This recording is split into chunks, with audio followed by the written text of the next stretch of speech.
ഇന്ന് നമ്മുടെ കയ്യിലുള്ളത് രണ്ട് യുണീക്ക് ആയിട്ടുള്ള സ്മാർട്ട് ഫോൺസ് ആണ്. സാംസങ് ഗാലക്സി ഫ്ലിപ്പ് 3യും ഫോൾഡ് 3യുമാണ് നമ്മുടെ കയ്യിലുള്ളത്. ഈ വീഡിയോയിൽ നമ്മൾ സാംസങ് ഫ്ലിപ്പ് 3യുടെ റിവ്യൂ ആണ് ചെയ്യാൻ പോകുന്നത്. നമ്മൾ ഈ ഒരു ഫോൺ യൂസ് ചെയ്തതിന് ശേഷം നമുക്ക് തോന്നിയ കാര്യങ്ങളും ഇതിൻ്റെ ഒരു ഡീറ്റെയിൽഡ് റിവ്യൂ ആണ് നമ്മളിന്ന് ചെയ്യാൻ പോകുന്നത്. ഈ ഫോൺ നമുക്ക് റിവ്യൂ ചെയ്യാനായിട്ട് തന്നത് ഇമേജ് മൊബൈൽസ് ആൻഡ് കമ്പ്യൂട്ടേഴ്സ് ആണ്. നിങ്ങൾക്ക് ഈ ഫോണോ അല്ലെങ്കിൽ ലേറ്റസ്റ്റ് ആയിട്ട് വരുന്ന ഏത് ഫോണാണെങ്കിലും ഫോൺസും PC റിലേറ്റഡ് ആയിട്ടുള്ള കാര്യങ്ങളൊക്കെ വേണമെന്നുണ്ടെങ്കിൽ നിങ്ങൾക്ക് ഇമേജ് മൊബൈൽസ് ആൻഡ് കമ്പ്യൂട്ടേഴ്സിനെ കോൺടാക്ട് ചെയ്യാവുന്നതാണ്. ഫോൺ നമ്മൾ അൺബോക്സ് ചെയ്യുന്ന സമയത്ത് നമുക്ക് ബോക്സ് കണ്ടാൽ തന്നെ അറിയാം, ചെറിയൊരു ബോക്സാണ്. അതിൽ നമുക്ക് പ്രത്യേകിച്ച് കാര്യങ്ങളൊന്നും കിട്ടില്ല. നമ്മുടെ ഫോൺ കിട്ടുന്നുണ്ട്, അതിൻ്റെ കൂടെ ഒരു USB Type C to Type C കേബിളും കിട്ടുന്നുണ്ട്, ഒരു സിം എജക്ടർ പിന്നും പേപ്പേഴ്സും കാര്യങ്ങളൊക്കെ. ചാർജർ കൂടെ കിട്ടുന്നില്ല, അത് നമ്മൾ സെപ്പറേറ്റ് വാങ്ങണം. ഫോണിൻ്റെ പ്രൈസ് വരുന്നത് 128GB സ്റ്റോറേജും 8GB റാമും വരുന്ന മോഡലിന് 85,000 റുപ്പീസാണ്. ഇനി ഫോണിലേക്ക് വരാം. ഫോണിൻ്റെ ഡിസൈനും ഡിസ്പ്ലേ ആണ് നമുക്ക് മെയിനായിട്ട് എടുത്ത് പറയാനുള്ളത്. ഇതിങ്ങനെ മടക്കി വെക്കാവുന്നത് കൊണ്ട് തന്നെ ഫോൺ വളരെ പോർട്ടബിൾ ആണ്. നമ്മൾ പോക്കറ്റിലൊക്കെ കൊണ്ട് നടക്കുന്ന സമയത്ത് വളരെ എളുപ്പത്തിൽ കൊണ്ട് നടക്കാൻ കഴിയും. അതുപോലെ ബാഗിലൊക്കെ ഫോൺ കൊണ്ട് നടക്കുന്നവരുണ്ട്, അവർക്കൊക്കെ ഈ ഒരു ഡിസൈൻ വളരെ യൂസ്ഫുൾ ആയിരിക്കും. വളരെ ഒരു സ്ക്വയർ ഷേപ്പിലാണ് ഇത് മടക്കി വെക്കുന്ന സമയത്ത് വരുന്നത്. അതേപോലെ നമ്മളിത് മടക്കി വെക്കുന്ന സമയത്ത് നമുക്കൊരു കവർ ഡിസ്പ്ലേ കൂടെ കിട്ടുന്നുണ്ട്. അതിനെക്കുറിച്ച് നമുക്ക് പറയാം. എന്തായാലും ഫോണിൻ്റെ ഡിസൈനും ബിൽഡ് ക്വാളിറ്റിയും പറയുമ്പോൾ നല്ല ബിൽഡ് ക്വാളിറ്റി ഇതിൽ വരുന്നുണ്ട്. ഡിസൈനിൽ ചെറിയ കുറച്ച് പോരായ്മകൾ പറയാനുള്ളത്, ഇത് പെട്ടെന്ന് ഫിംഗർ പ്രിൻറ്റ്സ് ആവുന്നുണ്ട്, പുറത്തൊക്കെ പെട്ടെന്ന് ഫിംഗർ പ്രിൻറ്റ്സ് ആവുന്നുണ്ട്. കവർ ഡിസ്പ്ലേയിലും പുറത്തുള്ള ഭാഗത്തൊക്കെ നല്ല ഫിംഗർ പ്രിൻറ്റ്സ് വരുന്നുണ്ട്. അതേപോലെ തന്നെ ഫിംഗർ പ്രിൻറ്റ് വരുന്ന പവർ ബട്ടണും വോളിയം ബട്ടണും കുറച്ച് മുകളിലേക്കായിട്ടാണ് വരുന്നത്. അത് നമ്മൾ സാധാരണ ഫോണൊക്കെ യൂസ് ചെയ്ത് ശീലമായവർക്ക് അതൊരു പ്രശ്നമായിരിക്കും. പക്ഷേ ഇത് നമ്മൾ കുറച്ച് കാലം യൂസ് ചെയ്യുമ്പോൾ അതും നമുക്ക് ശീലമാകും. ഡിസ്പ്ലേ സൈഡിലേക്ക് വരുമ്പോൾ ആദ്യമായിട്ട് അതിൻ്റെ തന്നെ ബിൽഡ് ക്വാളിറ്റി നോക്കുമ്പോൾ അത് ഫ്ലിപ്പ് ചെയ്യാവുന്ന ഫോണായതുകൊണ്ട് ആ ഒരു ഭാഗം, പ്രത്യേകിച്ച് ആ ഫ്ലിപ്പ് ചെയ്യുന്ന ഭാഗം കേടുവരില്ലേ എന്നുള്ളൊരു സംശയം ഉണ്ടാകും. പക്ഷേ പെട്ടെന്നൊന്നും അത് കേടുവരില്ല. കാരണം സാംസങ്ങിൻ്റെ 3rd ജനറേഷൻ ഫ്ലിപ്പ് ഫോണാണിത്. അതുകൊണ്ട് അവരതിനനുസരിച്ചുള്ള ടെക്നോളജീസും കാര്യങ്ങളും കൊണ്ടുവന്നിട്ടുണ്ട്. അതേപോലെ തന്നെ ഇതിൻ്റെ പുറകിലുള്ള ആ ഭാഗം ഒരു ആർമർ അലൂമിനിയം എന്ന മെറ്റീരിയൽ ഉപയോഗിച്ചാണ് അത് ഉണ്ടാക്കിയിട്ടുള്ളത്. അത് നല്ല ക്വാളിറ്റിയുള്ള ഒരു പ്രീമിയം മെറ്റീരിയലാണ്. അതുകൊണ്ട് ഡ്യൂറബിലിറ്റിയിൽ ഇഷ്യൂസ് ഒന്നും വരില്ല. നല്ല ഡ്യൂറബിൾ ആയിട്ടുള്ള നല്ല ബിൽഡ് ക്വാളിറ്റിയുള്ള ഫോൺ തന്നെയാണ്. വേറെ നമുക്ക് വരുന്നൊരു ഡൗട്ടാണ്, ഈ ഫ്ലിപ്പ് ചെയ്യുന്ന ഫോണായതുകൊണ്ട് ആ ഒരു ഫ്ലിപ്പ് ചെയ്യുന്ന ഭാഗത്ത് നമുക്ക് തിരിച്ചറിയാൻ കഴിയില്ല. നമ്മളിപ്പോൾ വീഡിയോസൊക്കെ കാണുന്ന സമയത്ത് ആ ഒരു ഭാഗം നമുക്ക് ഡിസ്ട്രാക്റ്റിംഗ് ആവില്ലേ എന്നുള്ളൊരു സംശയം വരും. പക്ഷേ അങ്ങനെ ഒരു പ്രശ്നം നമുക്ക് സാധാരണ വീഡിയോ കാണുന്ന സമയത്തും നമ്മൾ ഇൻഡോറിൽ ഫോൺ ഉപയോഗിക്കുന്ന സമയത്ത് അങ്ങനെ ഒരു പ്രശ്നവും വരുന്നില്ല. പിന്നെ നമ്മൾ പുറത്ത് നിന്നൊക്കെ ഫോൺ ഉപയോഗിക്കുന്ന സമയത്ത് റിഫ്ലക്ഷൻസ് ഒക്കെ വരുന്ന സമയത്ത് മാത്രമേ ആ ഒരു ഭാഗം നമുക്ക് കൃത്യമായിട്ട് കാണാൻ കഴിയുന്നുള്ളൂ.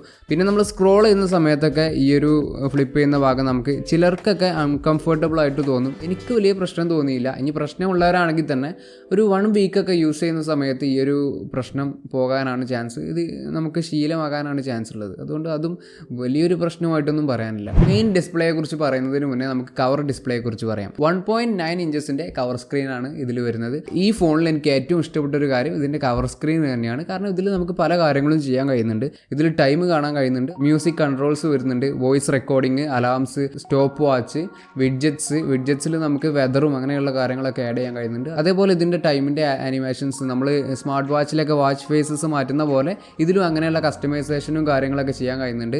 കോൾ വരുന്ന സമയത്ത് ആൻസർ ചെയ്യാനും ഡിക്ലൈൻ ചെയ്യാനുള്ള ഓപ്ഷൻ വരുന്നുണ്ട്. കോൾ ആൻസർ ചെയ്യുന്ന സമയത്ത് നേരിട്ട് സ്പീക്കർ മോഡിലേക്കാണ് പോകുന്നത്. ഇയർ പീസ് വഴി മടക്കി വെക്കുന്ന സമയത്ത് എന്തായാലും നമുക്കത് യൂസ് ചെയ്യാൻ കഴിയില്ല. പിന്നെ നമ്മളത് ഫോൺ തുറക്കുന്ന സമയത്തും സ്പീക്കർ ആയിരിക്കും. പിന്നീട് നമുക്കത് ഇയർ പീസിലേക്ക് മാറ്റാൻ കഴിയും. പിന്നെ കവർ സ്ക്രീനിലെ ഒരു ഫീച്ചർ, നമുക്കിതിൽ ക്യാമറ കിട്ടുന്നുണ്ട്. പവർ ബട്ടണിൽ ഒന്ന് ഡബിൾ ക്ലിക്ക് ചെയ്യുന്ന സമയത്ത് ക്യാമറ ഓപ്പൺ ആയിട്ട് വരും.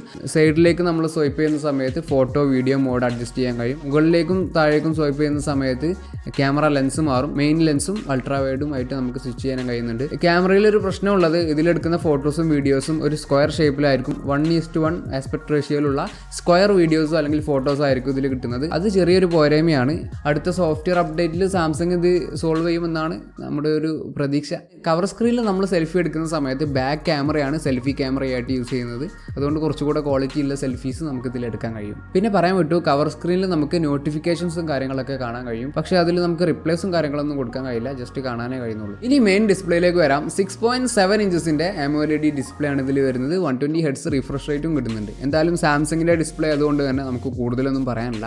നല്ല ക്വാളിറ്റി ഇല്ല, വൈബ്രൻ്റ് ആയിട്ടുള്ള ഡിസ്പ്ലേ ആണ്. അതുപോലെ നല്ല ബ്രൈറ്റ്നസ് കിട്ടുന്നുണ്ട്. 1200 nits ആണ് ഇതിൻ്റെ ബ്രൈറ്റ്നസ് വരുന്നത്. അതുകൊണ്ട് നമ്മൾ ഔട്ട്ഡോറിലൊക്കെ യൂസ് ചെയ്യുന്ന സമയത്താണെങ്കിലും നല്ല രീതിയിൽ നമുക്ക് ഇതിലുള്ളതൊക്കെ കാണാൻ കഴിയുന്നുണ്ട്. എന്തായാലും നല്ല ക്വാളിറ്റി ഉള്ള അടിപൊളി ഡിസ്പ്ലേ ആണ്. 22:9 ആസ്പെക്ട് റേഷ്യോ ആണ് ഇതിൽ വരുന്നത്. അതായത് സാധാരണ ഫോൺസൊക്കെ ആയിട്ട് കമ്പയർ ചെയ്യുമ്പോൾ കുറച്ച് നീളം കൂടിയ ഡിസ്പ്ലേ ആണ്. ഫ്ലിപ്പ് ഡിസൈൻ ആയതുകൊണ്ട് വേറെ വരുന്ന കുറച്ച് ഫീച്ചേഴ്സ് എന്ന് പറയുമ്പോൾ നമുക്കിത് ട്രൈപ്പോഡ് പോലെ യൂസ് ചെയ്യാൻ കഴിയുന്നുണ്ട്. നമുക്കൊരു ട്രൈപ്പോഡൊന്നും ഇല്ലാതെ തന്നെ വീഡിയോസൊക്കെ എടുക്കാൻ കഴിയും. ഇൻസ്റ്റഗ്രാം റീൽസ് പോലെയുള്ള വീഡിയോസൊക്കെ നമുക്ക് ഇങ്ങനെ ഫോൺ വെച്ചുകൊണ്ട് വീഡിയോ എടുക്കാൻ കഴിയും. അതേപോലെ തന്നെ നമുക്ക് ഫോൺ ഒരു ലാപ്ടോപ്പിൻ്റെ പോലെ ഒരു ഭാഗത്ത് സ്ക്രീന്, ഒരു അടിയിൽ കീബോർഡ് എന്നുള്ള രീതിയിൽ യൂസ് ചെയ്തിട്ട് അങ്ങനെ യൂസ് ചെയ്യാനും ഇതിൽ കഴിയുന്നുണ്ട്. ഇതൊക്കെയാണ് നമുക്ക് ഒരു ഫ്ലിപ്പ് ഫോൺ എന്ന നിലയിൽ ഈ ഒരു ഫോണിൻ്റെ ഫീച്ചേഴ്സൊക്കെ ആയിട്ട് പറയാനുള്ളത്. ഇനി എന്തായാലും ബാക്കിയുള്ള കാര്യങ്ങൾ നോക്കാം. ഇനി ബാക്കി പറയാനുള്ളത് പെർഫോമൻസ് ആണ്.